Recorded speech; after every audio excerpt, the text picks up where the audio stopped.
تو موسم بدل دیا کرتا ہے. وہ ایک موسم کا پابند نہیں ہوا کرتا. اس میں موسم جب بدلتے رہتے ہیں تو کسی کو شکوے اور شکایت کی بات بھی نہیں رہتی کہ ہمیشہ روزہ آیا تو گرمیوں ہی میں رہے. نہیں، کیونکہ وہ بدلا کرتا ہے. اس لیے پورے سال کا چکر جو لگا کر کے ہمیں دے دے عبادتوں کا راز، اس سے تم عبادت سیکھو. یہ کون سیکھے، کون کرے؟ وہ انسان کرے، وہ آدمی کرے کہ جو پہلے ایمان لائے. اسی لیے کل تک میں یہ کہتا رہا کہ سارا زمانہ ہم سے کہہ رہا ہے کہ ہم تو مان کے چل رہے ہیں. اے انسان، تو بھی کچھ مان لے. تو مان لے گا تو اسی ماننے کا نام ایمان ہے اور کچھ نہیں ہے. دل کی گہرائیوں سے مان لینا ایمان ہے. ایمان کسی کام کرنے کا نام نہیں ہے. اسی لیے ایمان کو کہتے ہیں عقیدہ. اور جب یہ عقیدہ ایمان ہو جاتا ہے تب آتا ہے عمل. اللہ نے بھی اسی لیے کہا ہے کہ گھاٹے میں وہ نہیں ہے جو مانے. تو سارا زمانہ کہہ رہا ہے کہ ہم مانے ہوئے ہیں.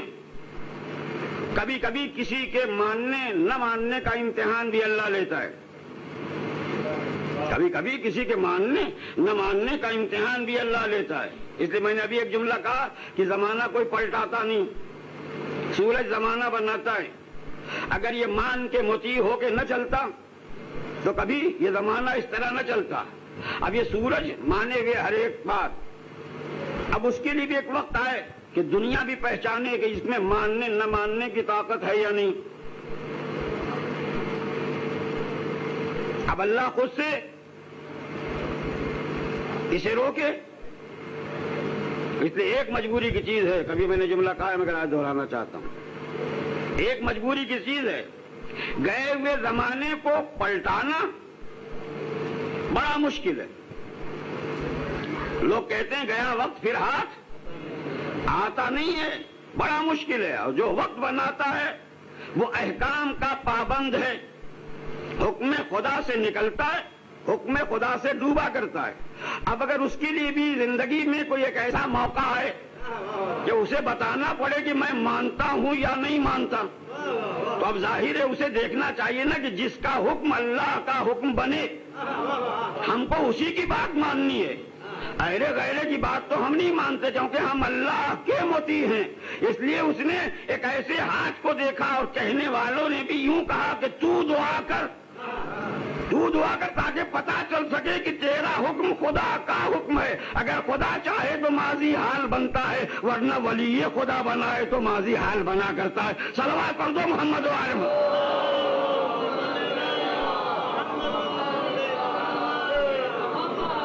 شاید ہمارے بچوں کے لیے بات سخت ہو گئی. ایک جنگ تھی،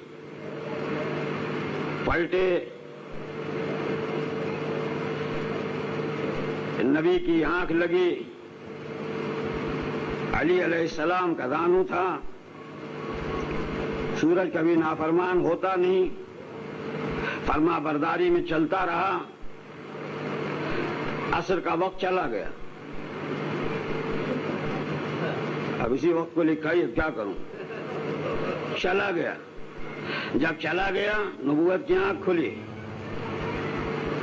نبی نے امام کا چہرہ دیکھا، مسکرا کے کچھ پوچھا اور اس کے بعد یہ فرمایا کہ سب کچھ اللہ کی مرضی سے ہوا کرتا ہے.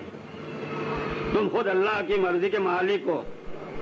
اٹھو، اس جانے والے سے کہو کہ تو کدھر چلا گیا. پلٹ کے چلا، پلٹ کے بتا کہ جو حکم امام مانا کرتا ہے وہ حکم خدا پہ چلتا ہے. جو حکم امام مانا کرتا ہے وہ حکم خدا پہ چلتا ہے. پلٹا، پلٹ کر اس نے ماضی کو حال بنایا، یعنی گزرے ہوئے زمانے کو اب بنا دیا، ورنہ چلا گیا تھا زمانہ. اے نبی آپ بلوا لیں. کہا نہیں، میں تو نبی ہوں، امام زمانہ نہیں کہلاتا. صلوات پڑھ دو محمد وعلم.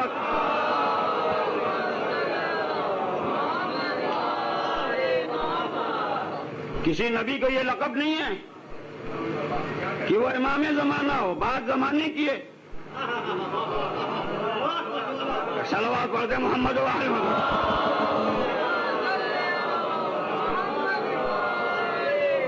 اس لیے پہلے کے ساتھ زمانہ بدل کے یہ بتایا کہ کوئی امام زمانہ ہوتا ہے، آخر میں بھی زمانہ رہے گا تو اس کا امام بھی رہے گا۔ اب اگر کسی کو اپنے زمانے میں کچھ شکوہ ہو کہ زمانہ ایسا ہو گیا، زمانے نے یہ ظلم ڈھا دیا، زمانہ ہمیں مسمار کیے جا رہا ہے، وقت ایسا آ گیا کہ ہم یوں ہو گئے، تو یہ وقت کی شکایت کرنے والوں اپنے امام زمانہ کا دامن تھام لو، سلوات باندھو اور مزہ آئے ہوں۔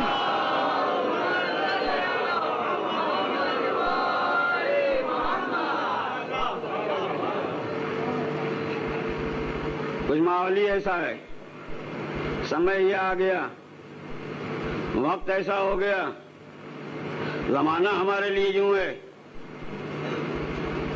میں کہتا ہوں تو مجھے یہ چاہیے کہ جس تک میرا ہاتھ نہ پہنچ سکے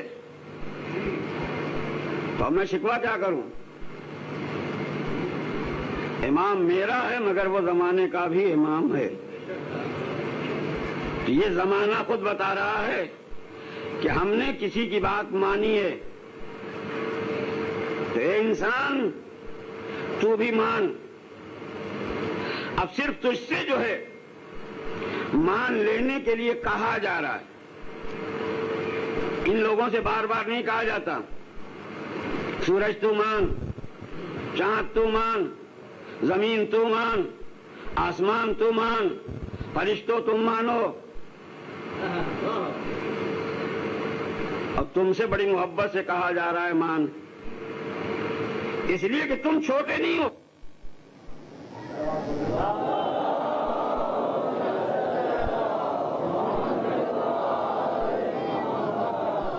چھوٹا نہیں ہے،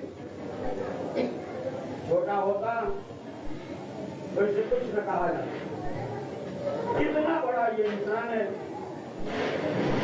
کیسا اسے اللہ نے بنایا ہے، کس طرح اسے رکھا ہے، اس کو آپ صرف کتنی باتوں میں سمجھ لیں۔ کلام پاک، اللہ کی کتاب قرآن، اس کے ترجمے، اس کی تفسیریں مسلمان میں جتنے بھی فرقے ہوں سب نے لکھی۔ ایک بات جو مجھے پسند آئی وہ میں چاہتا ہوں کہ آپ کو بھی سنا دوں۔ ایک دفعہ دیکھا میں نے، یہ ان کا ترجمہ ہے، یہ ان کا ترجمہ ہے۔ ایک ترجمہ مجھے ملا، ہمارے یو پی میں ایک جگہ ہے جسے دیوبند کہا جاتا ہے، اس کے شیخ الہند تھے، اور اس کے جو بڑے عالم تھے انہیں شیخ الہند کا خطاب ملا، وہ ہیں مولانا محمود الحسن صاحب، بجنور کے رہنے والے تھے۔ انہوں نے کلام پاک کا ترجمہ اور تفسیر لکھی، اس میں وہ لکھتے ہیں کہ آدمی کتنا بڑا ہے، اسی لیے پہلی مرتبہ جناب آدم علیہ السلام کی شکل میں اللہ نے آدمی اور اسی انسان کو بڑا اس طرح ثابت کیا کہ فرشتے سامنے آئے، معصوم تھے، بڑے عبادت گزار تھے۔ تو جو بات لکھتے ہیں آپ سنیں ذرا غور سے، وہ لکھتے ہیں یہ کہ انہوں نے آ کر اپنی عبادتوں کو سامنے رکھا، نحنو نسبح بحمدک ونقدس لک، اے پالنے والے ہم کرتے ہیں، ہم تیری تسبیح پڑھتے ہیں۔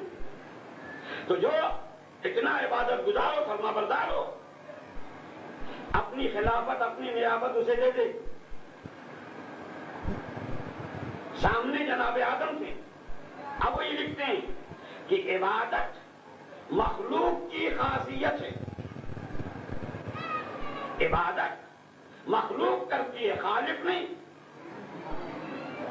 اس لیے فرشتے مخلوق تھے، اپنی عبادت کی خاصیت کو سامنے رکھا، مگر قدرت نے ایک ایسی مخلوق بنائی تھی کہ جس مخلوق میں خدا کی خاصیت تھی،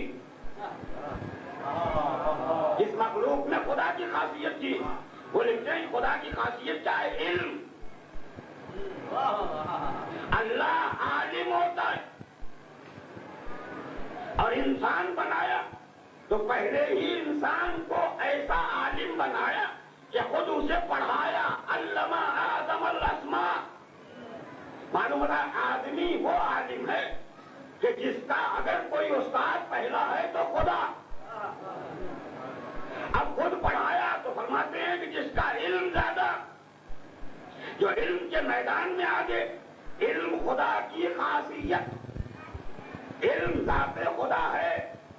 تو علم جس کے پاس ہو وہی اس کا نائب بننے کے لائق ہے، کیونکہ علم میں برابر برابر تھوڑا تو ہوا. وہ خالق ہے عالم اور یہ مخلوق بھی ہے عالم.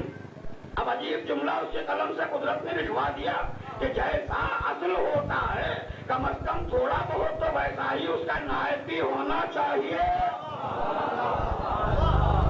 اب یہاں لکھ کے اس نے بتایا اسی لیے اللہ نے آدمی کو اپنا نائب بنایا، کیونکہ میں بھی عالم، میری ذات علم، اور اسے بھی میں نے علم دیا.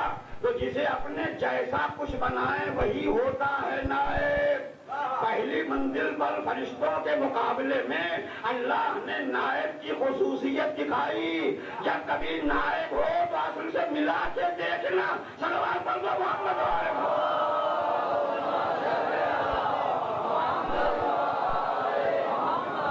اب آدمی کتنا بڑا ہے؟ علم. اب مجھے اس دیر میں 2-3 باتیں کہنی ہیں کہ پہلے آدمی کو کس نے پڑھایا؟ پہلے آدمی کا استاد کون؟ قرآن میں خدا کیا کہتا ہے؟ علمہ. یہ کس نے تعلیم دی؟ معلوم ہوتا ہے اللہ. تو اگر مٹی کے اجزاء کو گوندھ کر اس سے پتلا بنا کر اس میں روح ڈال کر اسے آدم کہے اور کہے کہ اسے میں نے پڑھایا، تو پھر کوئی آدمی آج تک کا مسلمان یہ نہیں کہتا کہ آدم ان پڑھ. اب کوئی نہیں کہتا کہ آدم نے کسی کے سامنے بیٹھ کر نہیں پڑھا. تم سب کو معلوم ہو گیا کہ آدم کو اللہ پڑھا سکتا ہے. تو اس کا مطلب یہ ہے کہ جو کوئی بھی اس مرتبے پر ہو اسے خدا پڑھا سکتا ہے. اسے خدا پڑھا سکتا ہے، اسے کسی کے پاس پڑھنے کی ضرورت نہیں. تو اگر آدم کو خدا پڑھائے تو اپنے محبوب کو، اپنے حبیب کو، رحمت للعالمین کو، سید الانبیاء کو کیوں ڈھونڈتے ہو کہ کسی آدمی کے سامنے پڑھتا دکھائی دے؟ ارے جو کائنات کو پڑھانے آتا ہے اسے خدا پڑھا دیا کرتا ہے. پہلی منزل پر اگر یہ بات نہ آتی، فرشتے اگر سامنے آتے نہیں مقابلے کے لیے، تو آدم کی پڑھائی کا راز نہ کھلتا. قدرت نے آدم کی پڑھائی کا راز کھول کے بتا دیا کہ ہمیشہ قیامت تک دیکھتے رہنا، جو ہمارا ہے اسے ہم پڑھا دیتے ہیں. صلوات پڑھ دو محمد علیہ.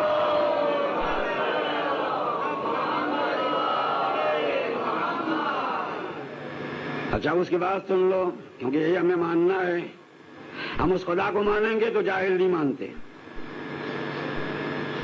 کیونکہ خدا جاہل نہیں ہوتا، عین علم ہے.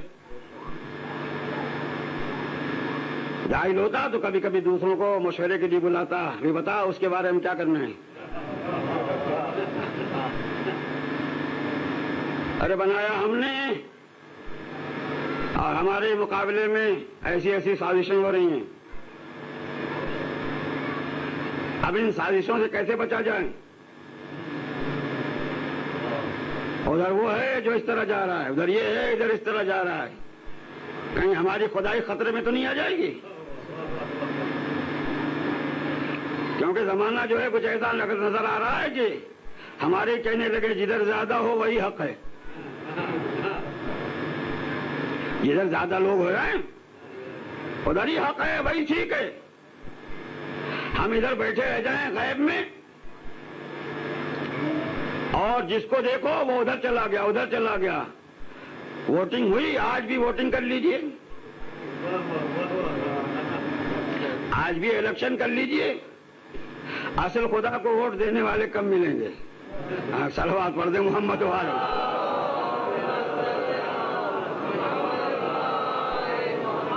خالی دنیا نے گنا ہے اور گن کے یہ بتایا کہ ایک آدم کی اولاد آج 5 ارب سے زیادہ ہے. ایک آدم علیہ السلام کی اولاد جو ہے آج پوری دنیا میں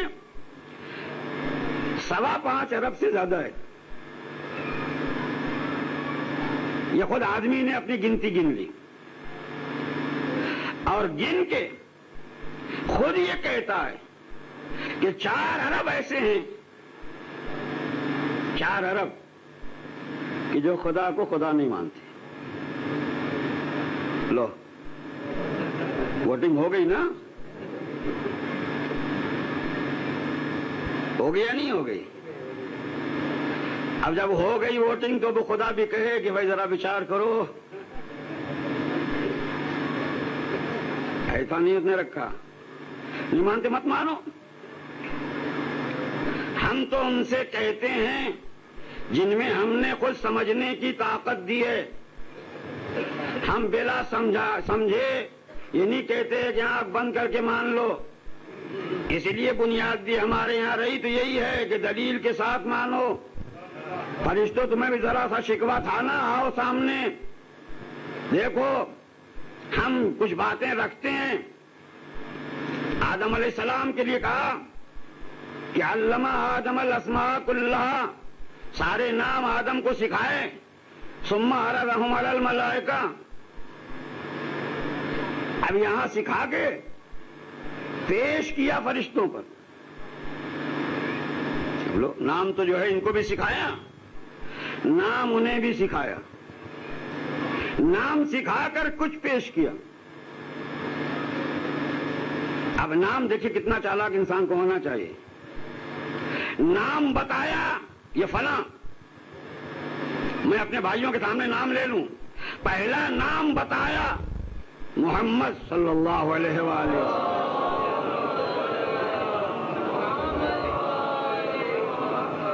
اب دوسرا نام بتایا علی.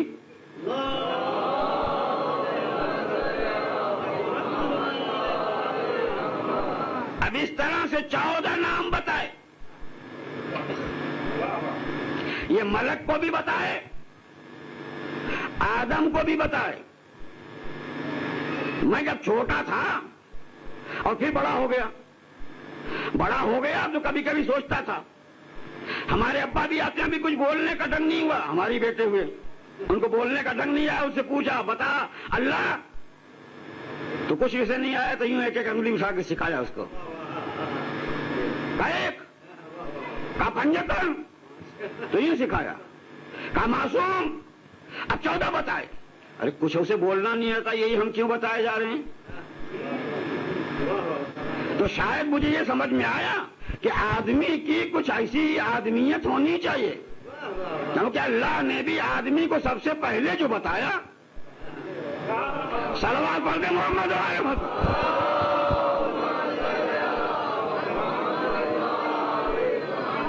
یہ خدا بھی پڑھاتا ہے آدمی کو. تو یہی 14 نام آدم نے پہلے پڑھے، اللہ نے پڑھایا. پڑھنے کے بعد اب آدمی اور فرشتے کا امتحان یہ ہوا، کیا کہنا نام پڑھا دیے، شکل نہیں دکھائی تھی. نام بتا دیے، شکلیں نہیں دکھائی تھی. نام دونوں کو پڑھائے، ان کو بھی ان کو بھی. ابھی آنکھ کا فرق ہوا، سمجھ کا فرق ہوا. اب شکلیں سامنے لائے. تم کو ہم نے بتایا تھا محمد، اب ذرا ہاتھ اٹھا کے بتا کون ہے. کون ہے؟ اب یہ گواہی کے لیے ہاتھ اٹھے.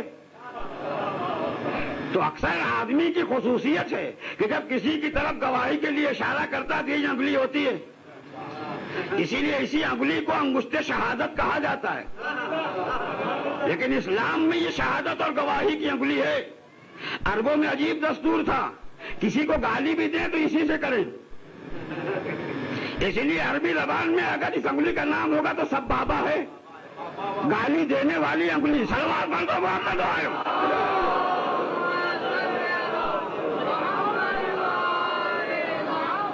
میں کہاں سے آج سبق دہراؤں؟ خنصر بنصر وسطیٰ ہے، یہ ہے خنصر، یہ ہے بنصر، یہ ہے وسطیٰ، یہ ہے سبابہ۔ سبابہ کے معنی ہوتے ہیں گالی دینے والی۔ تو اگر انسان انسانیت چھوڑ دے تو یہ گالی دینے والی بن جائیں، اور اگر آدمی آدمیت کو لے کے چلے تو یہ گواہی دینے والی بن جائے۔ صلوات پڑھ دو محمد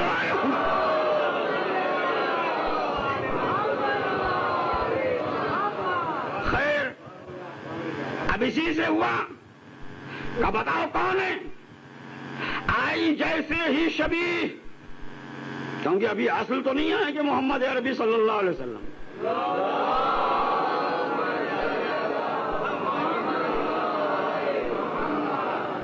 ابھی تو نہیں آئیں گے نا اصل۔ اب تو جو بھی ہے یہ اشباہ ہے، اشباہ شبیہ ہیں۔ پہلی شبیہ آئی بول کون، دوسری آئی بول کون۔ اب یہ 14 شبیہ قدرت نے دکھایا۔ آدم علیہ السلام کی آدمیت یہ تھی کہ جب شبیہ آئی نام اصل بتا دیا، یہ شبیہ کا محمد، یہ شبیہ کا علی، یہ شبیہ کا فاطمہ، یہ شبیہ کا حسن، یہ شبیہ کا حسین، یہ ایسے ہی 14 شبیہیں بتا دی۔ فرشتوں سے کہا تم، اب وہ دیکھتے ہی رہ گئے، کسے محمد کہیں، کسے علی کہیں، کسے حسن کہیں۔ جب سمجھ نہ سکے تو حیرت سے کہا پالنے والے ہمیں اتنا ہی آتا ہے جتنا بتایا، ہمیں اتنا ہی آتا ہے جتنا بتایا۔ آدم مسکرا اٹھ کے، قدرت نے مسکرا کے کہا جو ہمارے تھوڑے بتائے کچھ زیادہ لے کے چلا جائے وہ آدمی۔ صلوات پڑھ دو محمد و آل محمد۔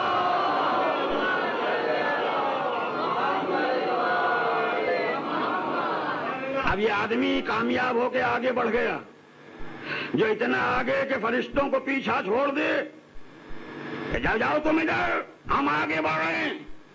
قدرت جسے نبی بنائے، خلیفہ بنائے، قدرت جسے اور جس کے لیے ساری چیزیں دے دے، اب اسی کی اولادوں سے یہ کہہ رہا ہے کہ آدمیوں مانو۔ ارے تمہارے بابا نے مانا تھا، تم بھی مانو، تمہارے ہی لوگوں کو یہ شرف دیا تھا، تم بھی مانو، پھر بھی نہیں مانتا۔ اللہ پیار سے قیامت تک کہتا چلا جائے گا مانو مانو مانو، مانو گے تو مومن کہوں گا، نہ مانو گے تو ظاہر ہے منکر و کافر تو رہو گے، اس لیے مانو۔ اب یہ آدمی جب مان لیتا ہے تو اس ساری چیزوں کو دلیل بنا کر خدا کو مانتا ہے۔ جب خدا مان لیتا ہے تو پھر انہیں مانتا ہے جنہیں خدا منواتا ہے۔ جب ان کو مانو، اب اسے مان لیتا ہے۔ جب ان کو مان لیتا ہے تو ماننے کا مطلب یہ ہے کہ جو وہ کہیں وہ یہ کرے، نہ کہیں تو بھی ان جیسا بننے کی کوشش کرے۔ آدمی کی فطرت ہے، جسے مانے ان جیسا بننے کی کوشش کرے، اپنے ظاہر کو بھی ایسا بنائے کہ نہ بولے مگر دوسرا کہے کہ یہ کس کا ماننے والا ہے۔ اپنے ظاہر کو بھی ایسا بنائے کہ دوسرا یہ کہے کہ یہ کس کا ماننے والا ہے۔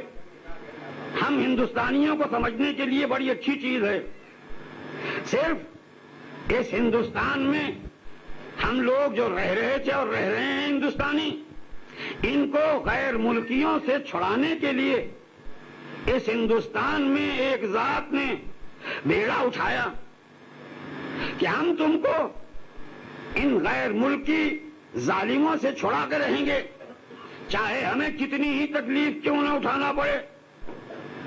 اس کو آج تک دنیا صرف گاندھی جی نہیں کہتی، مہاتما بھی کہتی ہے، باپو بھی کہتی ہے، اپنا بڑا مانتی ہے۔ اب انہوں نے کہا کہ دیکھو ہمارے ہونے کے لیے تم ہمارے رہو گے نا، تو سب کے پاس کچھ ہو یا نہ ہو، آج کی دنیا میں بھی انہوں نے ایک چیز چلائی کہ غیروں سے الگ ہونا ہے تو غیروں کی چیز چھوڑ دو۔ غیروں کی چیز چھوڑ دو، کم از کم اپنے تن پہ وہ لباس ڈالو جو غیر کا نہ کہلائے۔ اس لیے اس گاندھی کے آشرم چلے، اس آشرم میں کچھ لباس بنے، اس لباس کو کھادی کہا گیا۔ اب کوئی بولے یا نہ بولے، جب کھادی پہن لیتا ہے تو کہتے ہیں کہ یہ گاندھی والا ہے۔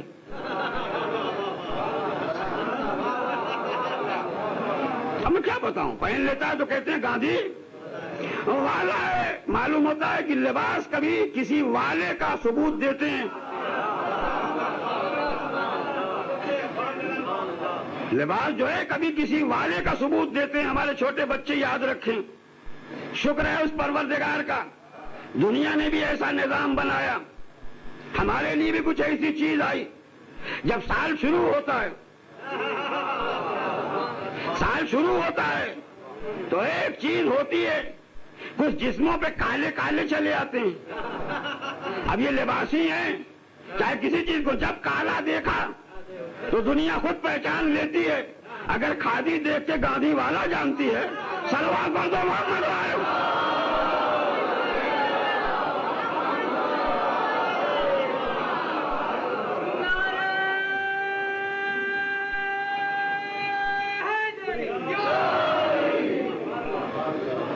اب جانتی ہے نا، جب جانتی ہے تو پھر اب جب یہی بات آ گئی تو تھوڑا اور کہہ دوں، صلوات پڑھ دیں محمد وآل محمد۔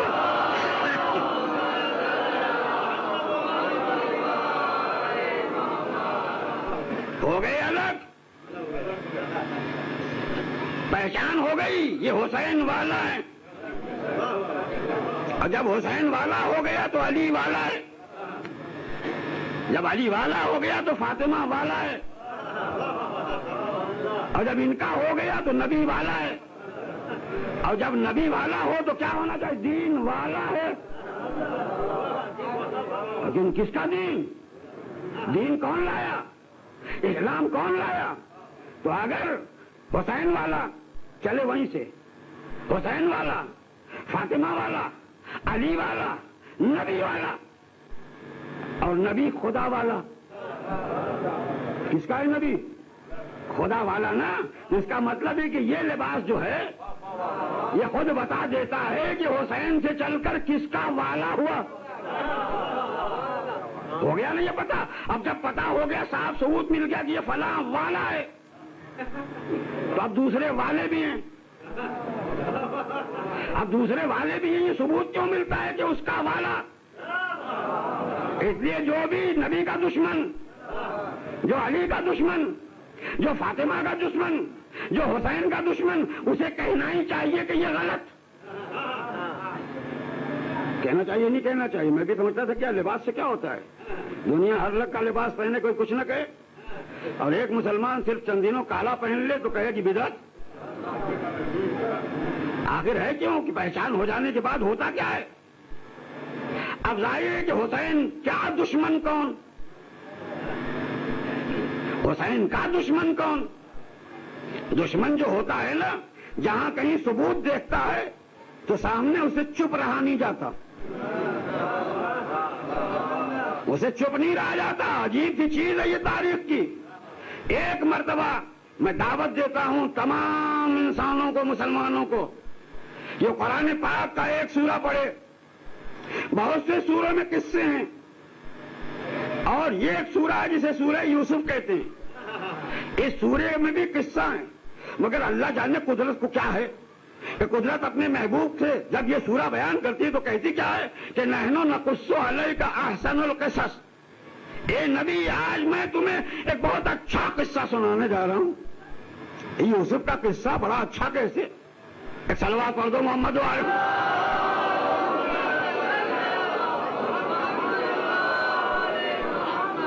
ارے اچھا قصہ اسی وقت اچھا ہوتا ہے جب اس سے کچھ سبق ملے۔ تو اگر یہ سبق سکھانا نہ ہوتا تو قدرت اسے اچھا قصہ کہتی نہیں۔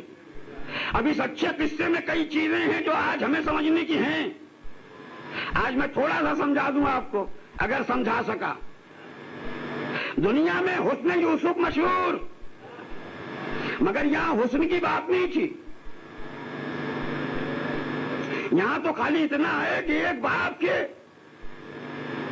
12 بیٹے، ایک دو نہیں، ایک باپ کے 12 بیٹے، اور ان 12 بیٹوں میں ایک بیٹے کے 10 دشمن، ایک بیٹے کے 10 دشمن۔ دشمنی کیوں؟ کہ باپ اسی ایک بیٹے کو گلے کیوں لگائے رہتا۔ تو پہلی چیز تو یہ کہ معصوم وہ ہوتا ہے جو کبھی غلط نہ کرے۔ حضرت یعقوب علیہ السلام نبی تھے، معصوم۔ ایک بیٹے کو اگر انہوں نے زیادہ اپنے گلے لگایا تو اب اگر یہ زیادتی سمجھی جائے تو پہلی بات یہ ہوگی کہ معصوم کی عصمت پہ انگلی اٹھائی۔ اب یہ سب ہوا جو کچھ بھی ہو گیا، سب کچھ تو مجھے نہیں، مجھ کے اس میں تھوڑے سے تذکرے کرنے ہیں۔ اسی عداوت کا نتیجہ ہوا جناب یوسف کے لیے کہ لے گئے گھر سے باہر، جناب یوسف غائب ہو گئے تکلیفوں میں، لباس ان کا آیا خون بھرا ہوا، جناب یعقوب روتے رہے۔ بھائیوں کے ظلم کو سہا ایک بھائی نے، شہید نہیں گئے تھے، مارے نہیں گئے تھے، مگر مظلوم ہوئے تھے۔ باپ روئے، روتے رہے۔ قدرت نے کبھی رونے سے نہیں روکا، قدرت نے کبھی رونے سے نہیں روکا، بلکہ ایک دلیل بنائی، یعقوب اگر تمہارا معصوم وارث مظلومیت کی زندگی گزارے، مرے گا نہیں، ہم ہر روز تمہیں خبر دیں گے یوسف زندہ ہے، تو اس زندے پر رونا۔ کون سا مسلمان ہے جو یہ کہے کہ یعقوب نہیں روئے؟ اور کون سا مسلمان ہے جو یہ کہتے کہ یعقوب نے کہا تھا کہ یوسف مر گئے؟ تو اگر ایک مظلوم یوسف پر نبی زندگی بھر اتنا روئے کہ رخساروں میں زخم آ جائیں، آنکھیں سفید ہو جائیں، تو قدرت نہ کہے کہ مظلوم پہ رونا بدعت۔ ایک سبق۔ دوسرا سبق سن لو کہ دنیا یہ کہے گی کہ شہید زندہ ہوتا ہے تو یہ اعتراض کرے گی کہ زندہ پر نہیں رویا جاتا۔ تو اگر اسے اعتراض کرنا ہو تو پہلے یعقوب پر اعتراض کرے، کیونکہ قرآن کہتا ہے کہ زندہ یوسف پر یعقوب روئے۔ تو اگر ظاہر میں ہر اعتبار سے زندہ پر رونا سنت نبی ہوتا ہے تو حسین مظلوم پہ رونا کس کی سنت نہ ہوگا؟ سوال پر دو محمد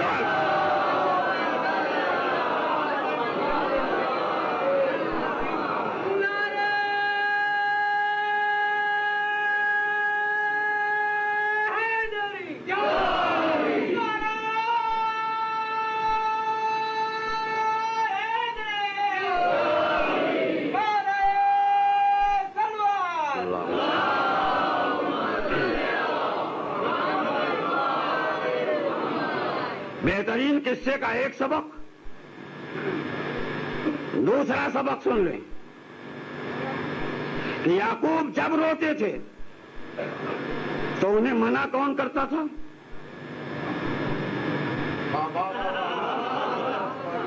یعقوب جب روتے تھے تو منع کون کرتا تھا؟ خدا؟ دوسرے لوگ؟ وہی بیٹے؟ کیوں روتے ہیں ابا جان؟ آپ اپنے آپ کو ہلاک کیے دے رہے ہیں۔ ارے بھائی، بیٹا باپ کو کیوں منع کر رہا ہے؟ اس لیے کہ اس رونے سے انہی بیٹوں کا کردار کھلتا ہے۔ معلوم ہوتا ہے جو یوسف کو پر ظلم کرنے والے تھے، یوسف علیہ السلام پر جو ظلم کرنے والے تھے، یعقوب کو رونے سے وہی منع کرتے تھے۔ تو ایک صورت اور سیرت بن گئی نا دیکھ لو جہاں جہاں بھی کوئی روکے. آج بھی اگر کہا جاتا حسین پہ رونا غلط، بس سمجھ جاؤ جیسے یعقوب کے بیٹے کہتے تھے غلط، اس لیے کہ ان کا کردار کھلتا تھا، بول کے اپنا کردار کھویا جا رہا ہے. سلام پڑھو محمد والے.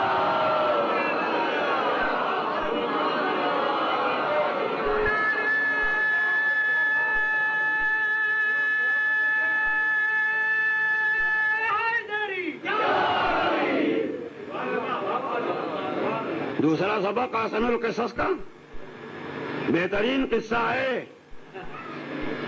دیکھتے رہنا. جو روکے سمجھنا کہ روکنے میں کوئی نہ کوئی راز ہے. چپ ہو جائیے تو ہمارا وہ بد کرداری کا پردہ رہ جائے گا. جتنا روئیں گے، جب روئیں گے تو پوچھے گا لوگ کیوں روتے ہیں.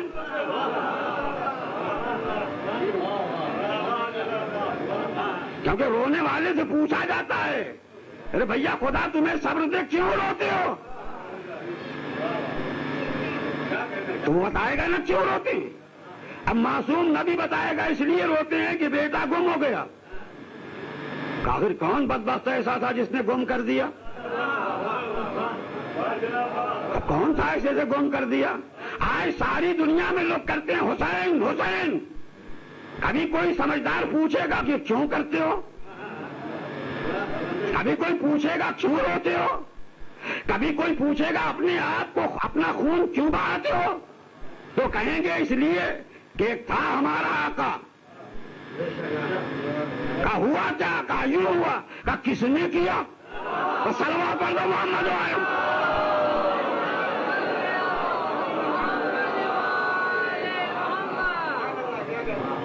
اسی لیے کہا تھا مت کرو، کہ وہاں کہا گیا تھا کہ مت رو. اور ایک سبق سن لیں، پھر کبھی موقع ملے گا تو سناؤں گا.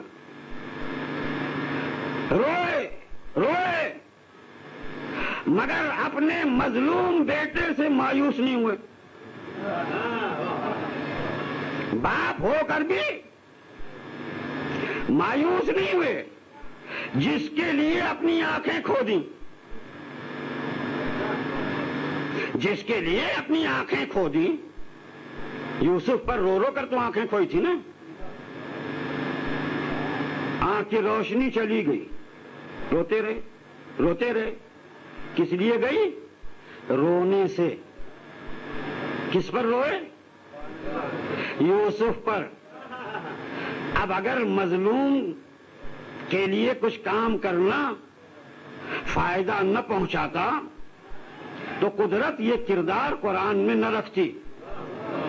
قسم ہے اس پروردگار کی جو خدا سب کر سکتا ہے، کسی کو اس سے انکار نہیں ہے، کسی کو اس سے انکار نہیں ہے. اپنے نبی کی آنکھ کی روشنی بھی پلٹا سکتا تھا. کہا نہیں یہ میں نہیں کروں گا، ایک زمانہ آنے دو جس کے لیے روئے اس کا کپڑا آئے. معلوم ہوتا ہے کہ اس کا کام کرنے والا مایوس نہ ہو. اگر باپ ہو کر یعقوب روئے تو یوسف کے کرتے نے روشنی دی. یوسف نے نہیں، یوسف کے کرتے نے روشنی دی. کرتا چلا اور کہہ دیا کہ میرا کرتا صرف لگ دینا. معلوم ہوتا ہے کہ جس مظلوم کے کام آیا جائے، اگر اس پر رویا جائے، اس کی کوئی چیز بھی مل جائے تو کام آتی ہے. اگر یوسف باپ کو کرتا دے دیں تو یاد رکھیے کہ فاطمہ کا لال بھی نہ بھولے گا. صلی اللہ علیہ محمد.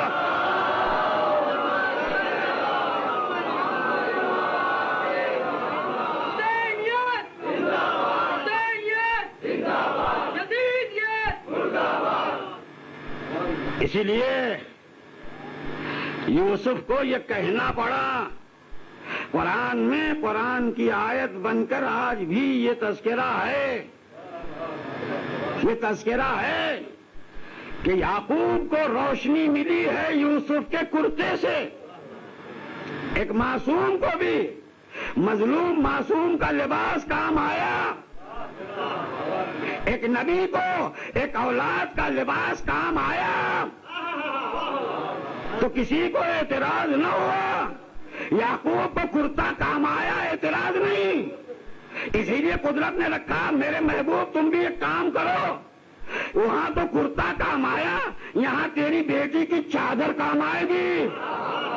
دونوں لباسی ہیں نا، اگر یوسف کا کرتا کام آتا ہے تو سیدہ کی چادر کام آتی ہے، اور جب سیدہ کی چادر کام آ جائے، جب تمہارے لیے نبی معصوم نبی کو بھی اگر بیٹی کی چادر کام آئے تو امت کو ہمیشہ خیال رکھنا چاہیے، اے لوگوں سب چاہو جو چاہو کر لو، لیکن حسین سے ملی ہوئی کوئی چیز بھی کام آئے گی، کوئی چیز بھی کام آئے گی۔ بس ازادارو ایک جملہ کہہ دوں، دنیا نے سب کچھ چھین لیا، قدرت نے کہا تم سب چھین لو مگر ایک چیز نہیں چھین سکتے، اس کے جسم سے ملی ہوئی مٹی،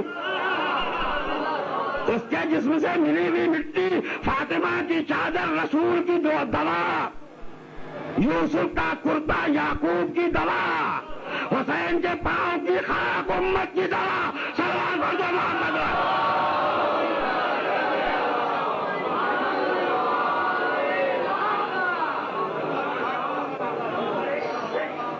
اس لیے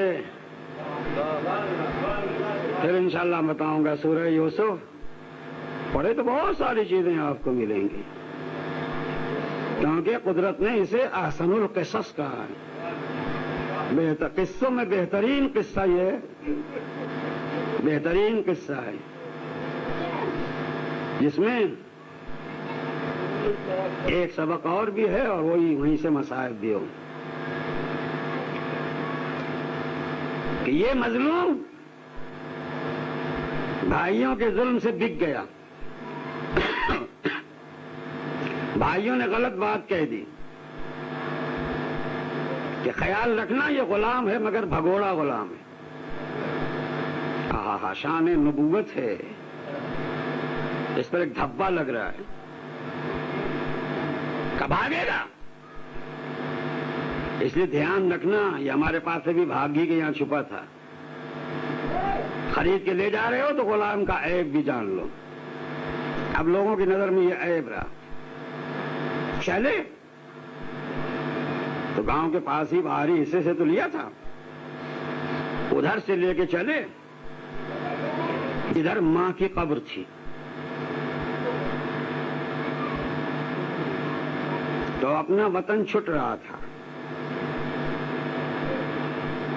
ماں کی قبر سے اس کے نزدیک رہنے سے اب دور ہو رہے تھے،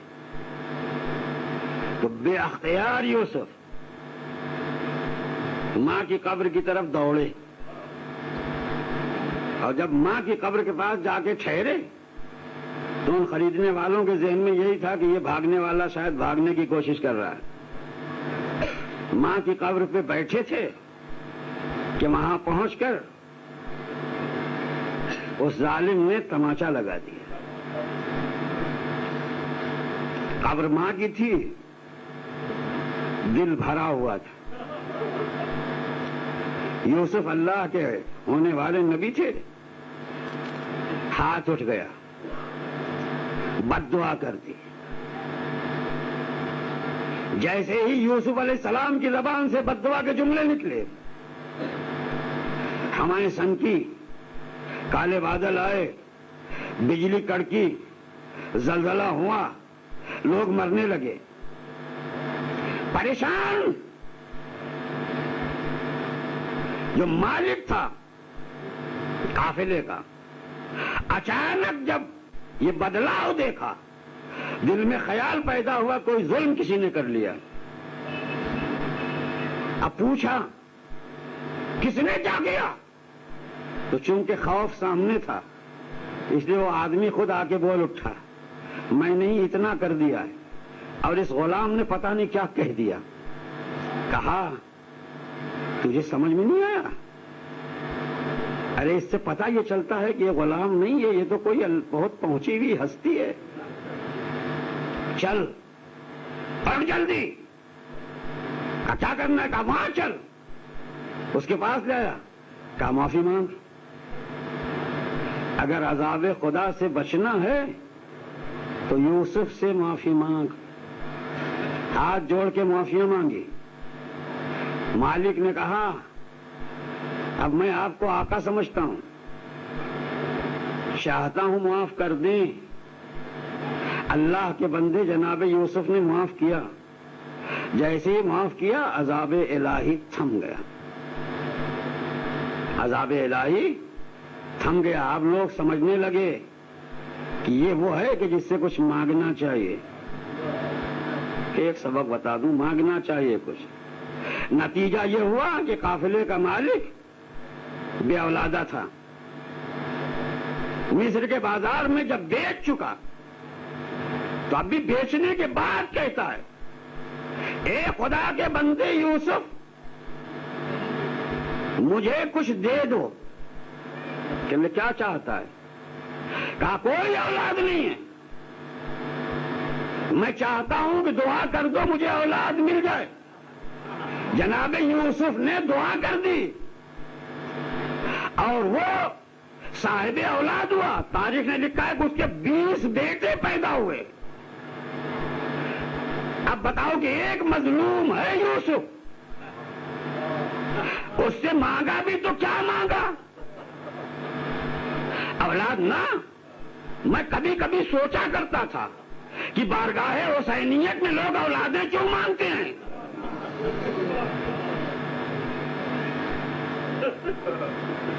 تو شاید یہی وجہ ہے کہ جو مظلوم ہوتا ہے نا وہ خالی گودیوں کو بھر دیا کرتا ہے۔ اب میں پوچھنا چاہتا ہوں دنیا سے کہ تمہاری خالی گودیاں جو بھرا کرتا ہے اس کا بھرا گھر تو اجڑ گیا نا۔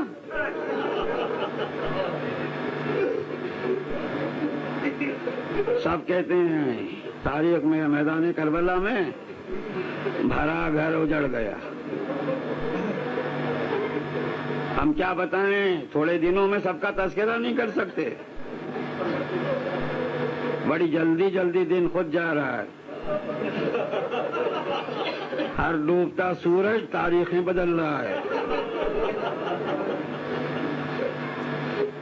ابھی کل چاند نکلا تھا، بڑا ہو گیا۔ ہم کس کس کی یاد کریں؟ اے سیدہ، اے شہزادی کونین، اے مادر حسنین، ہم آپ کو پرساد نہیں دے پا رہے ہیں۔ کس کس کا پرساد دیں؟ کس کس کا پرساد دیں؟ آج محرم کی 5 ہو گئی، آج ہم آئے ہیں پرسا دینے کے لیے۔ آپ کے سامنے آپ کی بیٹی کو پرسا دیں گے، معلوم نہیں آپ کی بیٹی پرسا قبول کرے گی یا نہیں، کیونکہ زینب وہ ہے جو بھائی کا پرسا لیتی ہے۔ اس نے اپنے کردار سے بھی یہ بتایا ہے۔ دنیا اس کے لاڈلے یا لاڈلوں کو جانتی ہے۔ اللہ جانے بنی ہاشم کا چھوٹا بھی کیسا ہوتا ہے۔ جس باپ کے بیٹے ہیں عبداللہ، دنیا اسے بھی جانتی ہے کہ کتنے اچھے تھے، اور جس ماں کے لاڈلے ہیں کہنا کیا، رسول کی نواسی ہے۔ اسی لیے اپنے بیٹوں کے سامنے بھی یہ بات رکھی تھی۔ پہلے بیٹوں سے پوچھا تھا اس بہادر ماں نے، بولو تمہارا بابا کون؟ جب بتا دیا تو اب ظاہر ہے دادا بھی پوچھ لیا۔ پھر پوچھا نانا کون؟ اور جب نانا بھی معلوم ہو گیا کہ تمہاری رگوں میں دوڑتا ہوا یہ بہادرانہ خون کس کا ہے؟ کہا یہ بنی ہاشم کا ہے۔ کہا پھر میرے شیرو تم اس بہادر خانوادے کے ہو، میدان کربلا میں اس ماں کا سر اونچا رکھنا، زینب فخر کر سکے کہ میرے بیٹے ایسے ہیں۔ زینب کے یہ فرمان اپنے بچوں کے لیے تھے، اور ماؤں سے متعلق یہ فرمان ہے یا نہیں مجھے نہیں معلوم، لیکن یہاں زینب دیکھنا چاہتی تھی اپنے بچوں سے کہ دنیا کا بہادر سے بہادر بھی یہ کہہ سکے کہ زینب کے شعر کتنے دلیر ہیں. اور شاید یہی وجہ ہے تاریخ کربلا اب تک جو میں نے پڑھی ہے اس میں نے صرف انہی 2 شعروں کو ایسا دیکھا ہے کہ جنہوں نے عمر سعد کے خیمے کی تنابیں کاٹ دی. اور جب اتنی دور پہنچ کر دشمن کے لشکر کے سردار کے خیمے کی تناب کاٹی تو یہ کاٹ کے بتایا اماں گواہ رہنا ہماری شجاعت پہ کہیں سے بھی کوئی عمل نہیں ہے. تو یہ چھوٹے جب اتنے پہنچ گئے تو ایک دوسری خواہش بھی زینب نے رکھی تھی. مجھے چند منٹ میں آپ کی زحمت تمام کر دینی.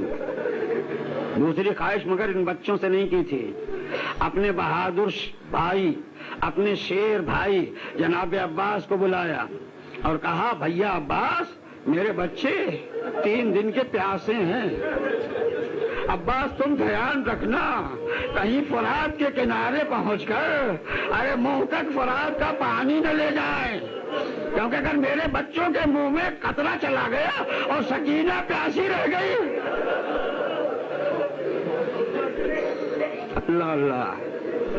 اس کے ساتھ خود شہزادے نے جملہ کہہ دیا تھا اس لیے کہہ رہی ہوں کہ ابھی بچے چھوٹے ہیں. لیکن جناب عباس نے خود کہا تھا شہزادی یہ بچے چھوٹے ضرور ہیں مگر بنی ہاشم کے بچے ہیں. اللہ اللہ. شجاعت کا عالم یہ کہ عباس کہہ رہے تھے سبحان اللہ, علی اکبر کہہ رہے تھے ماشاء اللہ, خود آقا حسین کہہ رہے تھے کہ ایسے ہوتے ہیں بہادر. اس بہادری اور اس شجاعت سے لڑنے والے میدان کارزار میں لڑنے بھی گئے تھے تو کس انداز سے گئے تھے وہ آپ جانتے ہیں. اس انداز سے گئے تھے کہ ماں کا ایک مرتبہ انداز بدلا تھا اس لیے کہ سنانیاں آتی جاتی تھی. فلاں شہید ہو گیا حسین اٹھا لائے, فلاں شہید ہو گیا حسین اٹھا لائے, فلاں شہید ہو گیا حسین اٹھا لائے. لیکن کبھی یہ سنانی نہیں آتی تھی کہ زینب کے بچے مارے گئے.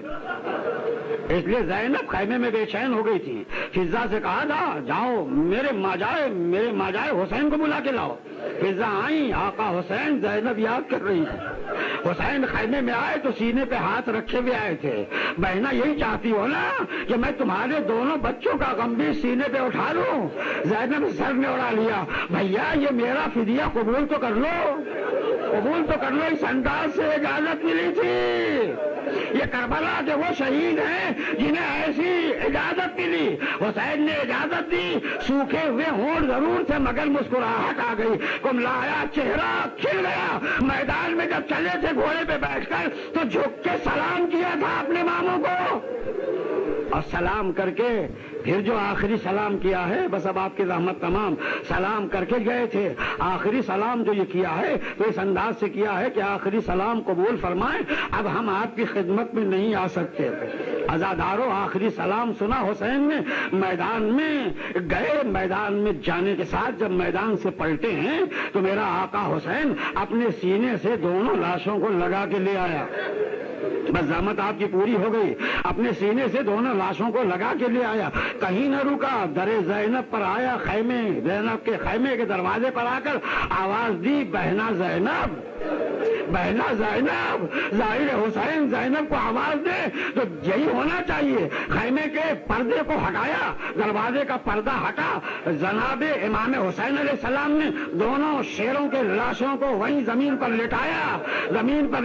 ہونا ہی چاہیے. ماں کا دل ہوتا ہے نا, اولاد کا چلا جانا بڑی مشکل ہوا کرتی ہے نا. ایک مرتبہ جب لاشیں دیکھے تو ایک مرتبہ جناب زینب نے سر پہ ہاتھ رکھا اور آواز کتنی دی تھی, میرے شیروں ماں کی آنکھ کی روشنی چلی گئی. بس عزاداروں یہ زینب کا خیمہ ہے. بیویاں جلدی شہزادی کے پاس آئیں. بیویوں نے آ کے پرسا دینا شروع کیا. شہزادی دونوں شیروں کا پرسا لے لیں.